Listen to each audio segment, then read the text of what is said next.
Hey guys, welcome back to another video. Appreciate you tuning in. In this video, I want to talk about bounce rates and how quickly they can ruin your campaign, how quickly they can throw everything out of whack, how quickly and easily they can come around and just bite you, even though you think you might have cleaned your lead list properly, even though you think everything is all nice and smooth. Bounce rates really destroy your campaign faster than you might realize. Like literally, you might launch a campaign and then you might go grab a coffee, and the first initial rounds of emails might launch, and then you come back to your desk and your entire campaign is destroyed. Your deliverability is shot.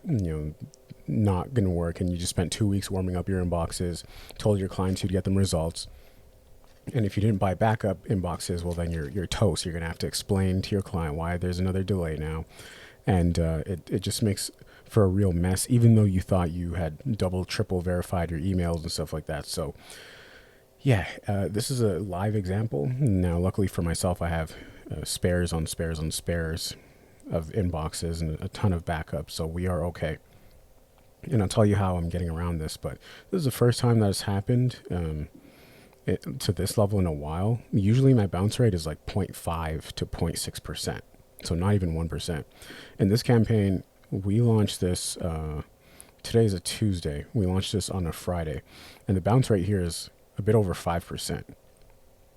So I'll talk about why this happens, again, why it's going to destroy your campaigns. I'll show you a live example of how it kind of happens, and then how to get around that, strategies to mitigate that. So there are two types of bounce rates, and this is really important to know. I'll make this video pretty concise.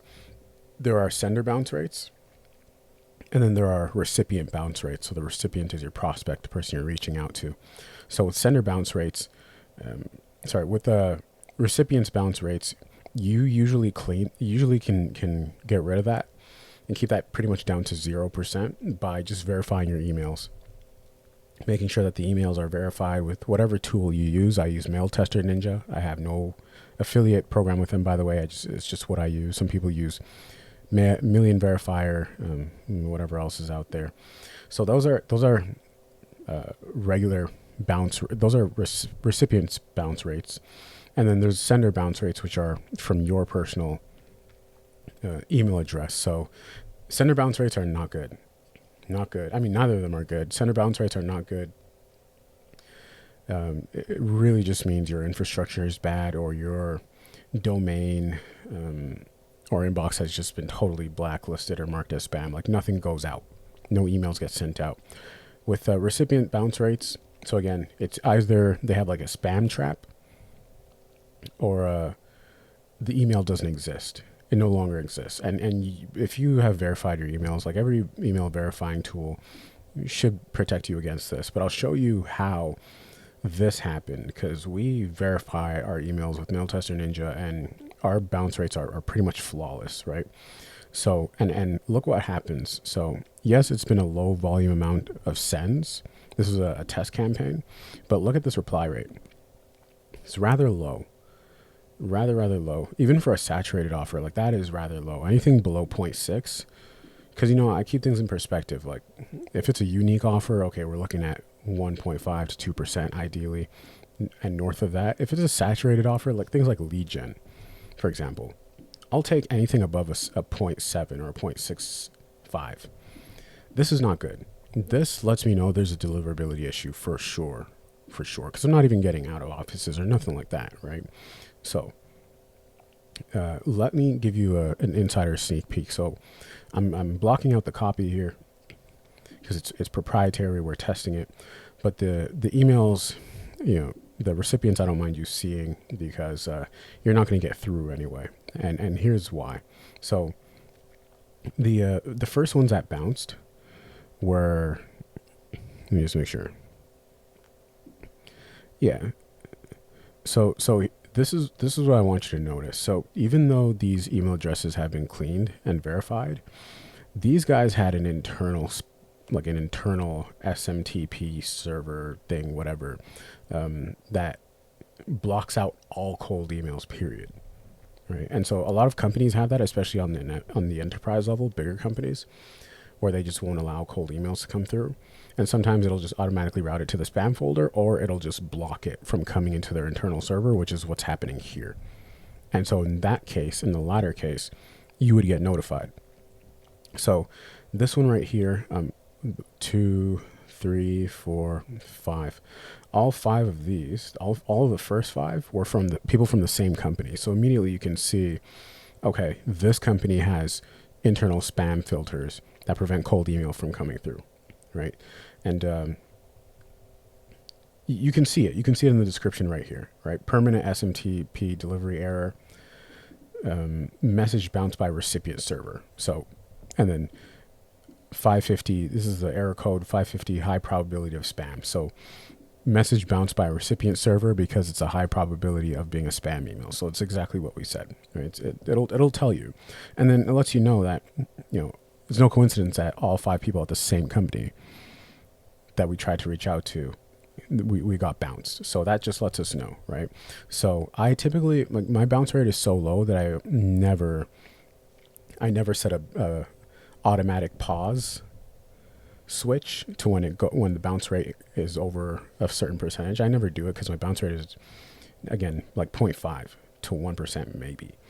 So in a case like this, I do regret not putting it on, because your bounce rate at 5%, like, it's gonna hurt my deliverability, but that's okay. We'll just switch this campaign to new inboxes, and we'll talk about the strategy now, how to mitigate this. But this is what you want to watch out for sure, right? Just when you launch a campaign, set the bounce rate threshold. That you should do that. That's important. So all of the folks were from the same company, and then we did have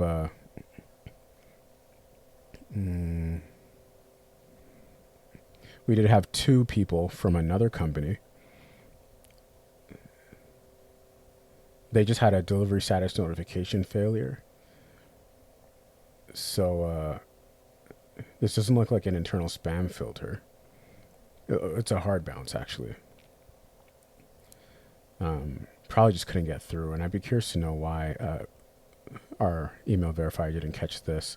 And then we have 1 other person from another company. So I assume that these last 2 or 3 were because our deliverability was shot, but I should have gotten a sender bounce nonetheless. So maybe it was just the emails and how those guys are set up. Anyway, so you're going to find that, especially when you delve into new verticals that you haven't really reached out to, and different company sizes that you haven't really reached out to as well. So again, the analytics kind of speak for itself. Like, we're gonna have to pause this, and I'll switch this over to new inboxes. So first thing I'm gonna do is I'm gonna duplicate this campaign, and I'm gonna put a bounce threshold. Second thing I'm gonna do is that duplicate campaign, I'm going to assign it to totally new inboxes. So that's the second thing. Third, I'm going to go back into Clay and take another look at those email addresses, like that set of 5 or 6 or 5 to 7, and just see what the status was again on the email verifier. But it had to have been accepted because we filter only for accepted. So, but I'm just curious. Maybe something changed in the last day or 2. But anyway, so that's how I would navigate it. If you set the bounce rate threshold, you'll be fine. You'll be fine. Today's August 12th, so I don't even think I have stuff going out today. Oh, yes, I do. Yes, I do. Yes, that's right there. Okay, cool. Well, we'll see. We'll see. Yeah, the bounce rate on here is 4.3%. So not great, but not the end of the world. So just pause the campaign, switch it to new inboxes if you can. If not, just pause the campaign and leave it off for, I don't know, a couple days. And you should be okay. And then just set the bounce rate threshold or make a new duplicate campaign. Spin tax things if you can. And because bounce rates are not good. I have a feeling that the higher your bounce rate, the more likely you're going to get fingerprinted by Google or Microsoft. Like, they're just kind of watching you a little bit more closely. So duplicate the campaign, run through the spin tax again, and make some variants, and then you should be okay. Just don't go too hard on it, and just watch it a lot closely. But that's how bounce rates can kill your campaign, and they will affect, if you're using these inboxes over multiple campaigns, they will affect the other campaigns too. So those 5 to 7 people in one campaign can ruin every other campaign, despite the fact that you double or triple verified these email addresses. Companies can have internal spam filters and just cold email filters, period. because I've been using similar copy and I've never gotten that the fact that this might be high probability of spam. So it's likely just they're blocking out cold emails. So just watch out for that stuff. Anyway, if you have any questions, as always, just leave a comment below. If you run a B2B agency or B2B business doing north of 20 grand a month in monthly recurring revenue, and you'd like us to audit, run, manage your cold email campaigns, or build you a pipeline to get you leads with your ideal client profile, then just click the link in my description, and it'll take you to my website. And we can have a quick strategy call to see if the math makes sense for you. And that is all. See you guys in the next video. I'm out. Peace.